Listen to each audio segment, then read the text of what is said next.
The easiest way for you not to fall is to study who fell before you. Who fell before you? Then you now check, where did they fall? Why did they fall? When I was a bit younger, I used to go to City Hall. There used to be a father of faith whose name was Joe Kayo.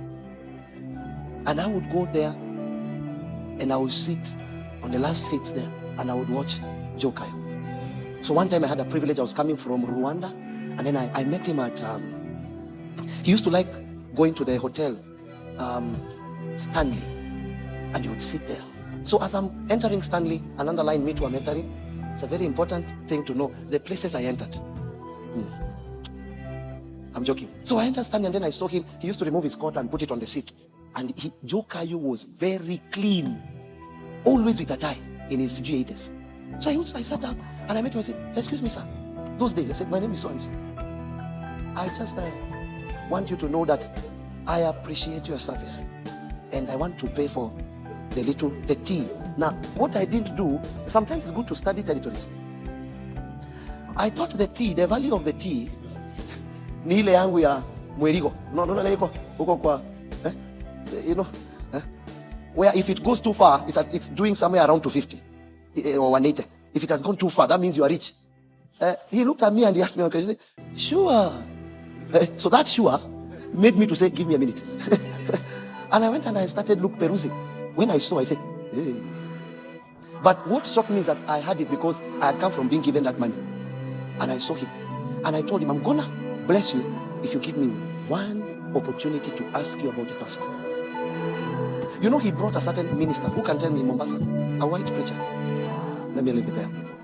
So I sat with him and I told him, "Sir, I'll pay this meal if you tell me how was revival back in those days."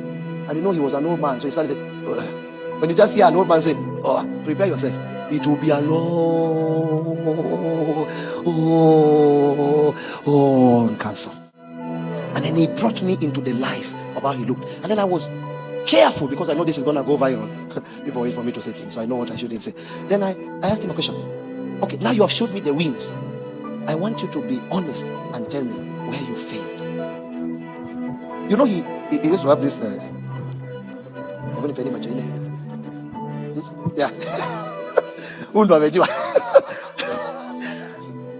You have sat under him, so you know. Good. YMCA. I used to come there. There's a way.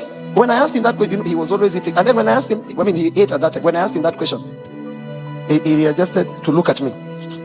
I said, "I'm finished." I know he was an apostle. If you met Joe Kayo, you would know. You can't talk about the apostolic without Joe Kayo, the great. So he readjusted and looked at me. He stopped eating. He said, "Why would you ask me that?" I said, "I don't know. I just want to be better." Then he pointed and he says, "You are wise."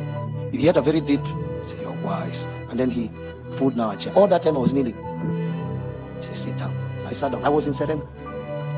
And then he started giving me the former glory. So I asked him, "Where did you fail? If you have ever failed, where did you fail?" He pointed to some things I cannot say.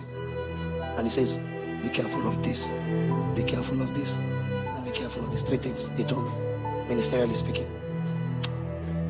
Would I be wise enough to say that to some degree they became my guiding principles in my navigation towards the corridors of ministry?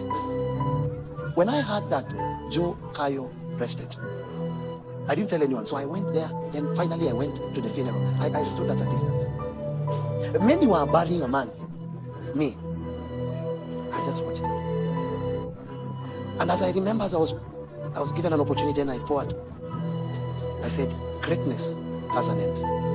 And this is my end. I am also coming here. So the only distance between me and this man is time." I value old people, and I'll tell you why. Because they are my past that I've never been in. I'm easily able to tell how everything looked like before I was born. So when an old person dies, history dies with him. So when you bury an old man, you're not just burying an old man, you're burying what? History. So he rested with a lot of history. I would have loved to have more opportunities. I was just a young man then. I was coming into this place.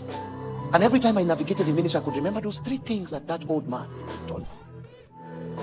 Well, at that time when we finished, I took the money I had, I emptied my account. It's one of the reasons why I believe I'm blessed. I emptied my pockets. And it was very difficult for him to take.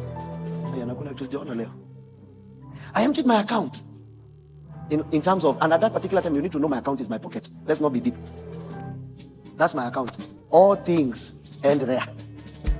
It was very difficult to take money from my hand. No. But I gave him. And then he asked me one question. What do you want? Hi! I told him I want my mom, I want and my dad to be born. I opened everything I want. Okay, well, it was in the spirit. But what my mouth said, I don't want to make your mistake. Because everyone, only God, only Jesus. Do you hear me?